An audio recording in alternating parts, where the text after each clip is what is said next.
Welcome to Martini Time. Like my martini glass? Whoops, don't want to spill it.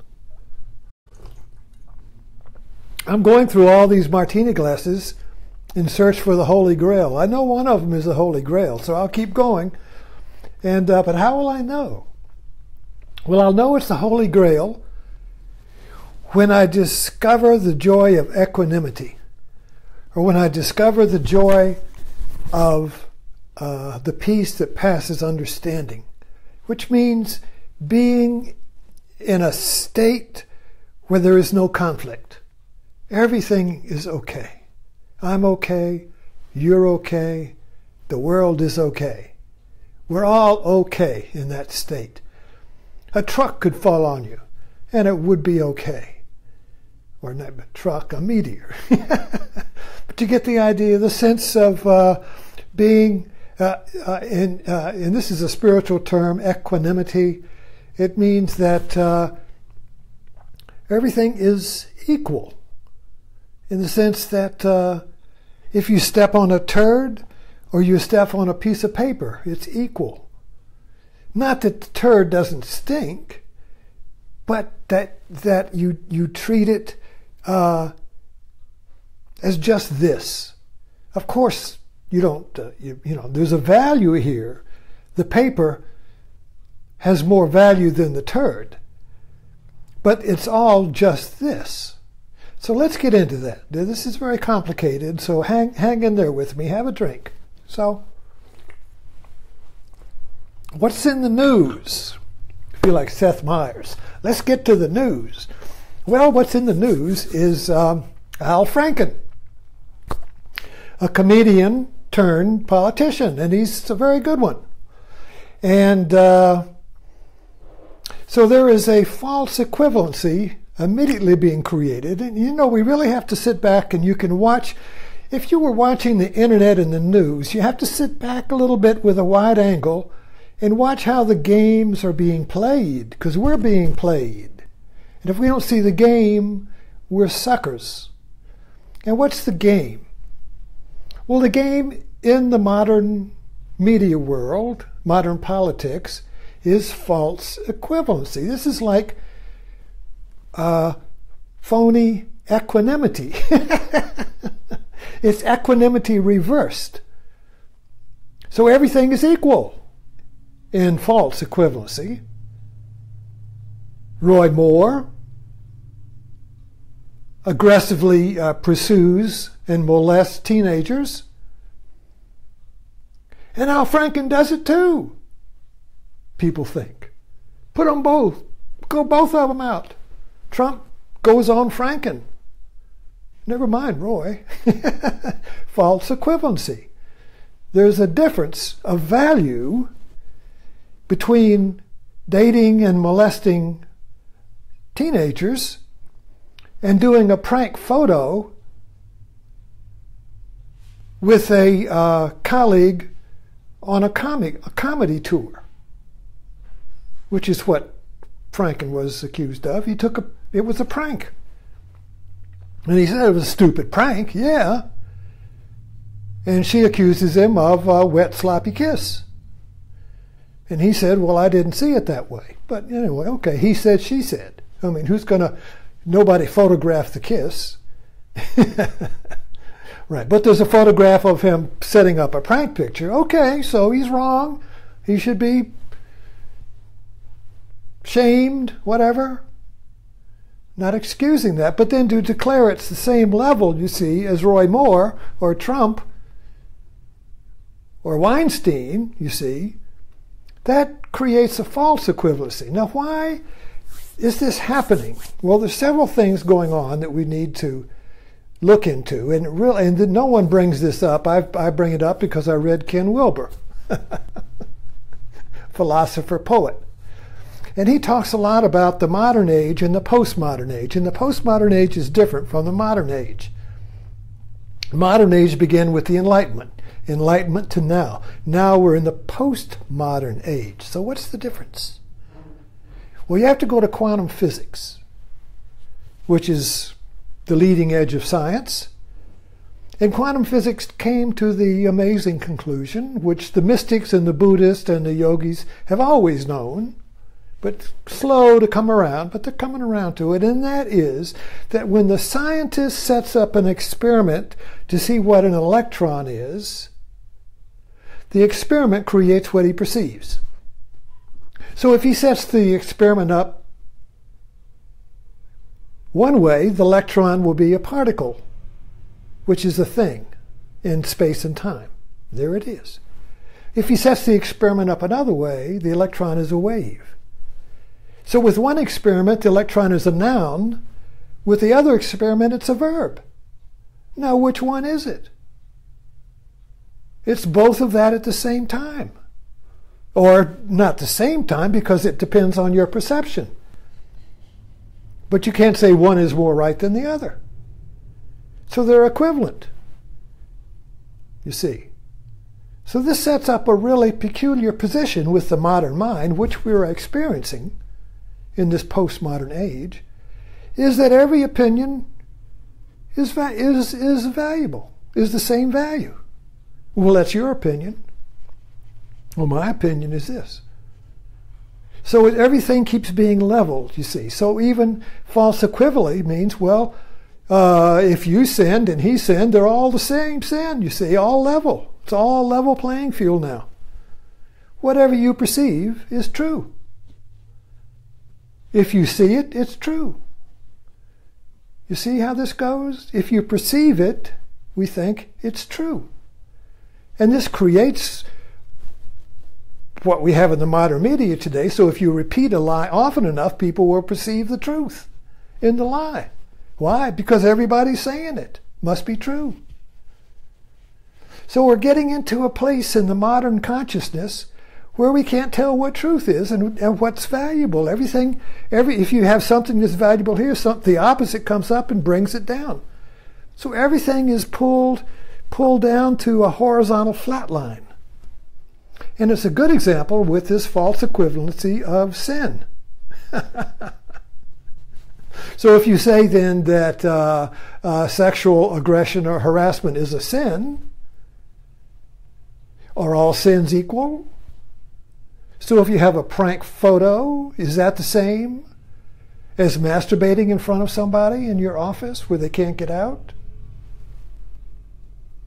Well, you would think so, in the way that it's being he said, she said, in the way that, and this has been the Republican strategy, even now. If Trump, whatever Trump does that's considered wrong, immediately people, and this is all on Facebook, don't just go look, well, know that if Trump is accused of one thing, immediately his supporters refer to Obama or Hillary. Well, she did it, so it's equal. It's called watering the soup. You see, you just keep watering out the soup, so nobody's the worst. Everybody, the soup is all the same. So if the Republicans sin, you see, well then you just flood the soup with sin from the other side and it gets diluted. You see. Or there's so many sins you can't choose. It's like zebras. So Trump comes up with so many sins every day, so many lies every day, it's like a herd of zebras. You can't tell what the lie is. It's all, well, there's new ones there. I was just working on this one. Now there's 10 more. So it's flooding it. It works. It works, you see. So this whole idea of I ponder this and say, what's the game here? Why is this work? What's the political strategy? And you have to look over the long haul, because the postmodern age is not just right now. It's been going on for some decades. This century, Einstein, the whole works. You know, it's not just now. But this postmodern, what it does is create ambiguity. So if the media, if the politician, if the strategy, if the memes, if the political conversation keeps creating false equivalencies, So you always end up with this, you see. This one is the same as that. It's like two zebras, right? So you can't, there's no value here. Value means this is more valuable than this. But if you create the playing field, if you create the game, so they both have equal value, and you have to choose one, you can't choose. I have this problem when I go to the market with a shopping list. This was the problem in the Hurt Locker. You got to get some cereal. And it's a little ambiguous. Maybe it doesn't give you the brand, but just like Cheerios. And you go there and there's 10 Cheerios. Now to me they all look the same, right? So the shopping list was a little ambiguous. It didn't state specifically which one to get. I can't choose. What do I do? I got to get somebody to choose for me. I can't choose. I got to get somebody come. I got to get authority. I got to get somebody to choose for me. I can't tell what's true. And if you can't choose, you can't choose yourself, you see? When we choose something, we choose ourselves. That's why we like to go shopping. Oh, I like that. I like that. I like that. I'm choosing myself. That's powerful. Choice. This is why we, in this country we say, oh, freedom of choice. Well, choice is important. If you can't choose, you can't choose yourself. People say, well, what do you want? Oh, I don't know. You tell me. When my father had a stroke, he lost his power of choice. He was physically there, go to the restaurant, put a menu in front of him. Wife would say, what would you like, Gus? His name was Gus. What would you like? And he says, you choose. I got these martini glasses in here. 4 shelves of martini glasses. Couple comes in. I like them. Come, let me show you something. Look, my uncle gave me these martini glasses here. I'm giving them away. Choose one. Oh, really? Me? So they look, and so the woman will, normally now, the woman will, oh, I like this one. And the man is like, Hurt Locker. Can't choose. They all look alike. And so the wife, seeing his consternation, his stress, oh, well, how about this one, honey? Oh, yes, that's the one. Thank you. Okay. So when you can't choose because of the ambiguity, who do you call? Ghostbusters. You call Trump. You call an authority. You call your political party. They'll tell you what to choose. You call your minister. He'll tell you what to choose. I'm confused, you see. So false equivalency is a political strategy because it confuses the voter and makes everything equal. And you can't choose. And if you can't choose, you've got to have somebody to choose for you because you got to choose. You see? It's like the Zen cone. The Zen cone is, if you say this is a letter opener, you're wrong. If you say this is a letter opener, you're wrong. Now, which is it? You got to choose or I'll stick you with it. That's what the Zen cone does. Zen, it puts you into a logical puzzle, so you have to drop your logic. You have to break out. You have to leap out. You have to jump. You have to jump out on faith and act spontaneously, despite the fact that you can't choose between which letter opener, what is the letter opener, what isn't the letter opener. The Zen cone is a spiritual technique that forces you into a rebirth of your new self, of a whole self, through the crisis of not being able to choose this or that. It makes you leap out of duality into wholeness, you see.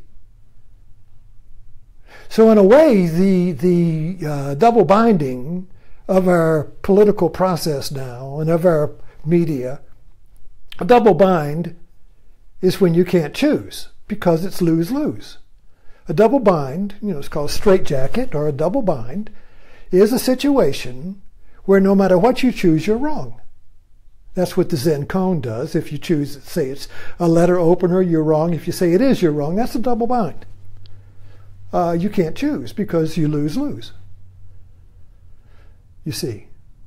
So we're really kind of like in a cultural Zen cone right now, a cultural double bind of truth, where everything seems to be lose-lose. Now, Trump got elected because he said, ha ha ha, you're not going to lose anymore. We're going to be win-win. You're going to win so much you're going to get bored with it. Well, how did that work out? You see, so he knew, I don't know if he knew consciously, or he knew just intuitively, or he just felt this was what was going to work, you see. But he sold himself as the chooser. George W. Bush did that. He was not a chooser until 9/11, and then he said, I'm the decider. And he chose to go to war. Okay. So the idea is if you can't choose, who chooses? Marriages are all made up of this. Marriages are made up where, in different situation, one of the partners does the choosing. In my household, if I'm on my computer, am I writing? I choose. If I'm in the kitchen, my wife chooses. A lot of marriages divide up so the wife chooses inside and the man chooses outside. Everybody's got a different arrangement, but nobody can nobody can be the chooser at the same time. That's when you get a fight. Well, I want to do this, or I want to do that. See, how do you, so that's a little thing. So, we're looking at the big picture here, and we can see it unfold every day if we can understand the game of it.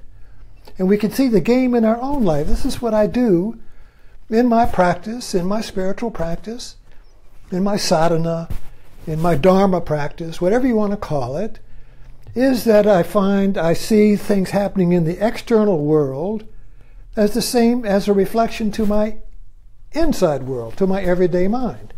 Zen says everyday mind is enlightenment. So enlightenment is found, realization is found in your everyday life. It's all there. In the mundane, boring, everyday life, it's all there. If you just stop and look without judgment, without a preconception of what's going on. If you just stop and look with curiosity and openness and not knowing. Wait, I don't know what's going on. I'm curious. What the hell's going on? What is the game here? What are we doing? What am I doing? And you'll begin to discover the double binds and the lose-lose. Any argument that is repeating itself in your household is a double bind, where everybody loses.